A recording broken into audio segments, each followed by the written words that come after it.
လာပါရှင်ကျမဒီနေ့စက်သားကာလာသားချက်လေးချက်ပြမှာဖြစ်ပါတယ်စက်သားကာလာသားချက်ထဲမှာပါဝင်မဲ့ပစ္စည်းတွေကတော့စနုံးမုတ်ရယ်ခနောမုတ်ရယ်စားရယ်မမငါပြရည်လေးရယ်စက်သွန်အဖြူအနီရယ်ပင်စိမ်းရွက်လေးရယ်ငရုတ်သီးစိမ်းကတော့အတောက်အကြီးလေးတွေပါမယ်ပြီးရင်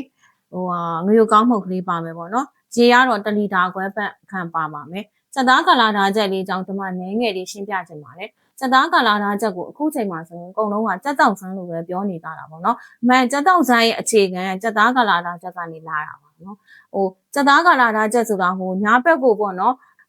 စက်ပိုင်ရှင်သိမှဆိုတဲ့ခါကျတော့ကျမတို့ကစက်သွန်ဖြူလေးဆိုရင်လည်းကျမတို့မထောင်းပါဘူး။ဒီတိုင်းလေးပဲကျမတို့မသိတာစက်ပိုင်ရှင်မသိအောင်လို့ပေါ့နော်။ကျမတို့ကဒီဓာတ်လေးနဲ့ပဲတပြားရိုက်ပြီးထည့်ပါတယ်။ပြီးရင်စက်သွန်အနီလေးကိုလည်းကျမတို့ကပွားနှီးပြီးတော့ပဲကျမတို့ထည့်တယ်ပေါ့နော်အဲ့ဒါကဒီဘယ်လိုပြောမလဲစက်ပိုင်ရှင်မသိအောင်ကျမတို့ချက်တာဆိုတော့အတန်ထွက်လို့မရဘူးပေါ့နော်အဲ့ဒါကိုကျမတို့ကစက်သားကာလာသားချက်ရလို့ခေါ်ကြတာဖြစ်တယ်တချို့ကတော့ဘူးဒီလေးတွေထည့်ကြတယ်ပေါ့နော်တချို့ကြတော့လည်းဘူးဒီလေးတွေမထည့်ဘူးပေါ့နော်အဲ့လိုတော့အဲ့ဒါကြောင့်မလို့ကျမတို့ကရင်တော့ဆိုရင်ရှေ့လူကြီးတွေကစက်သားကာလာသားချက်ဆိုရင်ပူဆက်ကလေးနဲ့ညဘက်ကိုသူတို့စားကြတာပေါ့နော်အဲ့ဒါကိုဒါမှမဟုတ်စက်သားကာလာချက်လို့ခေါ်ခြင်းဖြစ်ပါနောက်ဆုံးမှကျတော့နောက်ပိုင်းတွေကျတော့ကျမတို့ဒီ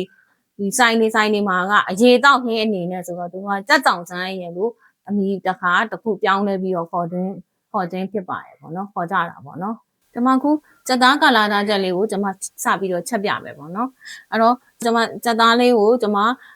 အကုန်လုံးထည့်စရာရှိတာတွေထည့်ပြီးတော့ကျမနယ်ပြီးတော့ခဏလေးနှက်ထားပါမယ်ပြီးရင်ကျမဒါလေးကိုနူးအောင်တည်ပေးမယ်ပေါ့နော်အခုကျမစနုံးမုတ်လေးနည်းနည်းထည့်ပါမယ်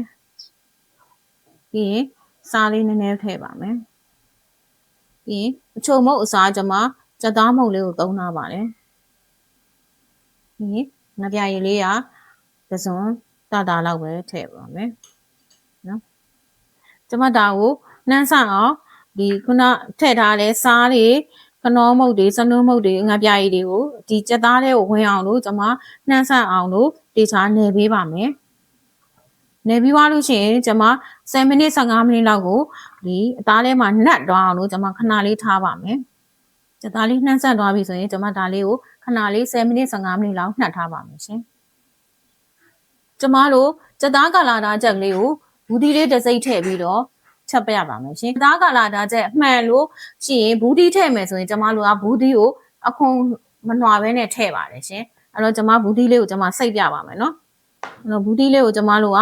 ဒီလောက်အနေလေးကျမတို့စိတ်ပါမယ်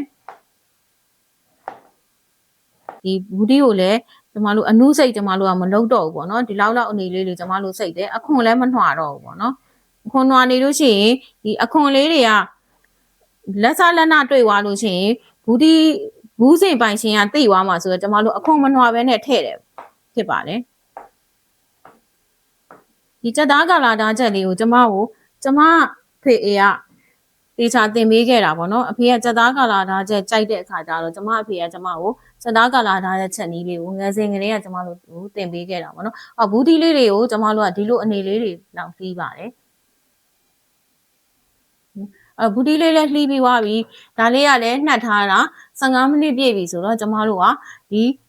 အင်းဦးလေးကိုစပြီးတော့တည်ပါမယ်ရှင်အင်းဦးလေးကိုကျမတို့ကရေ1လီတာခွဲခန့်ထည့်ပြီးတော့တည်ပါမယ်စက်သားကာလာသားချက်မှာထူးခြားတာတစ်ခုကတော့ဗာလဲဆိုတော့ကျမတို့စီလုံးဝမပါပါဘူးရှင်စက်ကထွက်တဲ့စီနဲ့ပဲကျမတို့ချက်သွားမှာပါလူကြီးတွေစားတဲ့နေရာမှာလည်းစီမပါတဲ့အတွက်လူကြီးတွေအတွက်လည်းပို့ပြီးတော့အဆင်ပြေမယ်လို့ထင်ပါတယ်ရေ1လီတာခွဲလေးကိုကျမတို့ခဏလေးကျမတို့စူအောင်လို့ခဏလေးစူအောင်လို့ကျမတို့ခဏတည်ထားပါမယ်ရှင်ကျမတို့ဒီရေနွေးလေးကစူလာပြီဆိုတော့ကျမတို့စက်သားလေးကိုထည့်ပြုတ်ပါမယ်စက်သားကိုထည့်ပြုတ်ပြီးတဲ့အခါကျရင်ကျမတို့ကစက်သားညှိနှံလေးထွက်နေမှာဆိုလို့ကျမတို့ဂျင်းလေးနည်းနည်းလောက်ကိုထည့်ပါမယ်နော်ဂျင်းလေး2ပြား3ပြားလောက်ကိုကျမတို့ဒီနှီးပြုတ်ရည်တွေကိုကျမတို့ထည့်ပါမယ်ကျမတို့ဂျင်းရလည်းအခွန်မနှွာဘူးပေါ့နော်လောက်လေးကျမထည့်လိုက်ပါမယ်ထည့်ပြီးခဏလေးကျမတို့ကပြန်တည်ထားပါမယ်ရှင်စက်သားအိုးလေးကစူလာပြီပေါ့နော်စူလာပြီဆိုရင်ကျမတောင်လေးကိုတွတ်အနီကိုလည်းထည့်မယ်တွတ်ဖြူလေးကိုလည်းကျမထည့်လိုက်ပါမယ်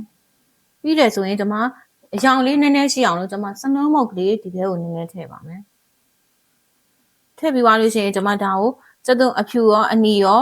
ဒီစက်သားလေးရောနူးအောင်လို့ကျွန်မခဏလေးပြန်တည်ထားပါမယ်ရှင်ကျွန်မတို့စက်သားလေးရတယ်အတော်အသင့်လေးနူးလာပြီဆိုတော့ကျွန်မကဘူးဒီလေးကိုလည်းနူးအောင်လို့ကျွန်မတို့ထည့်ပါတော့ဘူးဒီလေးအနူးစက်သားလည်းနူးသွားမယ်ပေါ့နော်တဘောကကျွန်မတို့ဘူးဒီလေးကိုထည့်ပါမယ်ဘူးဒီလေးပါထည့်ပြီးသွားပြီဆိုရင်ကျွန်မအရောင်လေးဟင်းလေးကာလာလေးစုံသွားအောင်လို့ကျွန်မငရုတ်တီးစိမ့်အနီလေးကိုပါကျွန်မနည်းနည်းလေးခွဲထည့်မယ်ပေါ့နော်ဘူးဒီလေးအနူးကိုကျွန်မဆောက်ပါမယ်ဒီစက်သားကာလာသားချက်လေးရဆိုရင်ကျွန်မတို့လုံးဝစီမပါပါဘူးเนาะငရုတ်သီးမုတ်တွေအယောင်သီးမုတ်တွေအကျန်းဘက်တွေလည်းမပါဘူးငရုတ်သီးတွေထောင်းထားတာမျိုးလည်းမပါပါဘူးငရုတ်သီးစိမ့်နဲ့ပဲအဆက်ကိုယူထားပါတယ်ရှင်ကျမတို့ဘူးသီးလေးကအခုဆိုရင်တော်တော်လေးကိုနူးလာပါပြီကျမတို့ဘူးသီးလေးဒီလိုအနေထားရလာပြီပေါ့နော်ဒီလိုအနေထားရလာပြီဆိုရင်ကျမကဒါလေးကိုငရုတ်သီးစိမ့်လေးကိုထည့်လိုက်ပါမယ်ဒီငရုတ်သီးစိမ့်လေးကိုသူများဒီကတော့ဒီငရုတ်သီးစိမ့်အတော့အကြီးလို့ပဲပြောကြတာပေါ့နော်ဒါပေမဲ့တောဝလူတွေကကြတော့ဒီငရုတ်သီးစိမ့်ကိုကိုင်းငရုတ်သီးလို့ခေါ်ပါတယ်တိုင်းငရုတ်သီးလို့ကျွန်မထည့်လိုက်တယ်ပေါ့နော်တိုင်းငရုတ်သီးလေးထည့်ပြီးတဲ့အချိန်မှာကျွန်မဒီဟင်းရည်လေးကိုအပေါ့အငံလေးကျွန်မနည်းနည်းလေးမီးကြည့်မယ်ပေါ့နော်ကျွန်မအရသာလေးကိုမီးကြည့်လိုက်တဲ့အခါမှာအရသာလေးကနည်းနည်းလေးပေါ့နော်ပေါ့နေတယ်ဆိုတဲ့အတွက်ကြောင့်ကျွန်မကငါးပြာရည်လေးကိုနည်းနည်းလေးထည့်ပါမယ်ငါးပြာရည်လေးထည့်တဲ့နေရာမှာလည်းကျွန်မတို့ဒီဟင်းရည်ပွတ်ပွတ်ဆူနေတဲ့အလဲတဲကိုကျွန်မတို့ကငါးပြာရည်ကိုထည့်ပါမယ်ဒီအပွက်နေတဲ့အလဲတဲကိုကျွန်မတို့ထည့်ပါမယ်အဲ့လာမှဒါနေဟင်းကငါးပြာရည်နဲ့မထွက်တာဖြစ်ပါတယ်ဟင်းမပွက်တဲ့အချိန်မှာငါးပြာရည်ထည့်လိုက်လို့ရှိရင်ဟင်းရည်နဲ့ကြီးကလေငါးပြာရည်နဲ့ကြီးစူးတက်လာပါတယ်ဟင်းသမင်းစားတဲ့အခါကျရင်ပေါ့နော်ဒီဟင်းရည်ကိုတောက်တဲ့အခါကျရင်ငါးပြာရည်နဲ့ကြီးစူးတက်လာတဲ့အခါကျရင်တောက်လို့မကောင်းဘူးပေါ့နော်အဲ့တော့ကျွန်မပင်စိမ်းရွက်လေးကိုတဝက်လောက်ကိုကျွန်မယူပြီးတော့ထည့်ပါမယ်တဝက်ကတော့ကျွန်မခြံထားမယ်ပေါ့နော်ဒီဟင်းပွဲတဲ့ကိုပြင်တဲ့အခါကျရင်ကျွန်မအပေါ်ကနေထပ်ပြီးတော့အုပ်ပေးပါမယ်ပင်စိမ်းရွက်လေးနဲ့ကျွန်မထည့်လိုက်ပါမယ်ပင်စိမ်းရွက်လေးထည့်ပြီးတဲ့အခါကျရင်ကျွန်မမွှေးဝအောင်လို့ငွေရုံကောင်းမုံလေးနည်းနည်းထည့်ပါမယ်ဒီရှင်းလေးရဆိုရင်ပူလဲပူရမယ်ဆက်လဲဆက်ရမယ်ပေါ့နော်ငရုတ်ဒီဇိုင်းလေးထည့်ထားတဲ့အတွက်အဲ့တော့ဒီဟင်းရဲ့ထူးခြားချက်ကိုကျွန်မပြန်ပြောရမယ်ဆိုရင်ဒီဟင်းရဲ့ထူးခြားချက်ကလေးကစီမပါပါဘူးစီလုံးဝမပါပါဘူးစက်သားရဲ့စီအတိုင်းပဲကျွန်မ